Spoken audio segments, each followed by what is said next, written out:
So this high-level committee, headed by former President Shri Ramnath Kovind, submitted its report on One Nation, One Election to President Draupadi Murmu on 14th of March. It's a thick report, about 18,296 pages, 21 volumes, 11 chapters, numerous annexures. But what interests to us are the 10 FAQs, frequently asked questions, that the government has released supplementing this report. So let us look into these 10 FAQs. The first FAQ is, what is One Nation, One Election or simultaneous elections? So let us understand this term simultaneous election. So presently, we have discussed that there are two important bodies: constitutional body, that is Election Commission of India, which is an autonomous body which conducts the elections for parliament and state assemblies. And second is the State Election Commission, which is under the state government, which conducts elections for local bodies, that is the Zilla Parishad and the urban local bodies. So presently we have 3-tier governments and 2 election bodies which conducts elections based upon a timetable, differential timetable.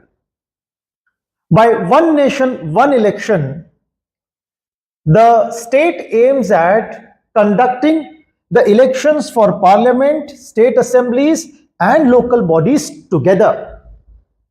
So if you see in the present times, we have the state assembly elections held differently. So in a year there are 5 to 6 elections, then every 5 years there is a general elections, then there is a local body election. So if you consider this, every year we have hundreds of elections taking place. So simultaneous election is having only one election throughout the country at one point of time. So the second question is, have this simultaneous election, or is it the first time that these simultaneous elections would be taking place in India? The answer is no. From 1952 up till 1967, we had a single party rule. The system was multi-party system, but we had single party rule, as in at the center there was Congress.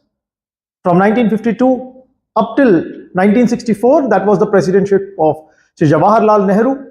And after his death, we know that it was Lal Bahadur Shastri who succeeded Pandit Jawaharlal Nehru, and he was followed by Srimati Indira Gandhi in 1966. So from 1952 till 1967, we had a single party rule whereby Congress was in the center and Congress was in the states. And this enabled the state to conduct elections simultaneously. So during this period of time, a voter used to vote twice. First as a voter in the Legislative Assembly constituency, and then as a voter of the parliamentary constituency.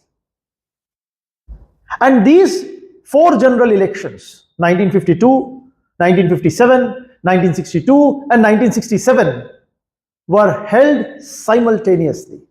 So previously we have 4 general elections that were held simultaneously.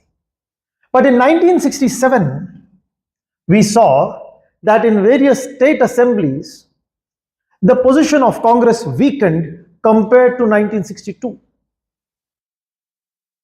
In Madras, DMK formed government, and in other states also, there was Ayaram, Gayaram tendencies, and state governments, they became a bit weakened. They were not as strong as they were before, when there was a single party rule.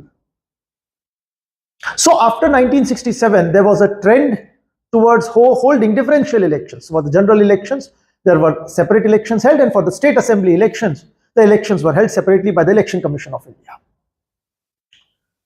So the third question that this frequently asked question aims at answering is, why is there a need for simultaneous elections? This is a very important question that this FAQ answers.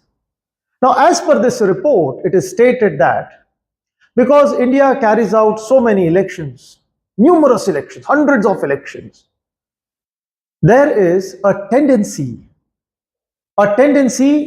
so as to disrupt the daily functioning of citizens. When an election takes place, the government officials, they are posted to distant locations. Taxis are to be hired, infrastructure is to be hired, model code of conduct is imposed.